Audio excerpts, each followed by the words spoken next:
টাকা দিয়ে তো অনেক কিছুই কেনা যায়, কিন্তু ভালোবাসা আর সম্মান সেটা বোধহয় টাকার অঙ্কে মাপা অসম্ভব। ঠিক এমনই এক অবিশ্বাস্য ও আবেগঘন ঘটনার সাক্ষী হলেন ঢাকায় সিনেমার মেগা স্টার শাকিব খান। সম্প্রতি দেশের একটি শীর্ষস্থানীয় গণমাধ্যম ও টেলিভিশনের আমন্ত্রণে বৃষ্টি ভেজা এক দুপুরে হাজির হয়েছিলেন কিং খান। দিনভর আড্ডা আর সংবর্ধনা শেষে রাতের দিকে শাকিবের জন্য অপেক্ষা করছিল এমন এক সারপ্রাইজ, যা দেখে খোদ শাকিব খান নিজেও তার চোখে বিশ্বাস করতে পারছিলেন না।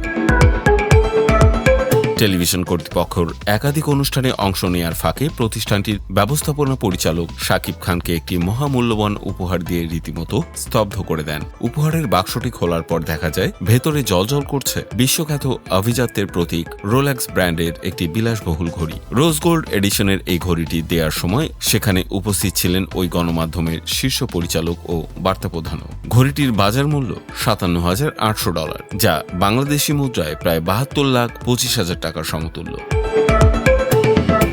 উপহারটি হাতে নিয়ে শাকিব খান জানান এক চমকপ্রদ গল্প। তিনি বলেন, বেশ কিছুদিন ধরেই তিনি নিজের জন্য এই রোজ গোল্ড এডিশনের ঘড়িটি কেনার কথা ভাবছিলেন। স্যার কথায় কথায় তার এক ছোট ভাইকে মনের ইচ্ছার কথা বলেছিলেন, কিন্তু সেই সাধারণ আলাপ যে কোনোভাবে ওই টেলিভিশনের শীর্ষকর্তার কান পর্যন্ত পৌঁছবে এবং তিনি সেটা সারপ্রাইজ হিসেবে শাকিবের হাতে তুলে দেবেন, তা শাকিব খানের ভাবনাতেও ছিল না। তবে উপহারের বিশাল আর্থিক মূল্যের চেয়েও এর পেছনে থাকা ভালোবাসাকেই শাকিব খানের কাছে বেশি বড় মনে হয়েছে। কিং খান বলেন, ঘড়িটা খুবই দামি, কিন্তু এটা এখন আর আমার কাছে এমন নয়। এটা আমার কাছে হয়ে গেছে অমূল্য এক ব্যাপার। টাকার অঙ্কের চেয়েও এটা হয়ে গেছে ভালোবাসা আর মমতার জিনিস। এমন রাজকীয় সম্মান ও ভালোবাসার পর শাকিব খান সেই গণমাধ্যম ও টেলিভিশন পরিবারের প্রতি তার আজীবন কৃতজ্ঞতা প্রকাশ করেছেন।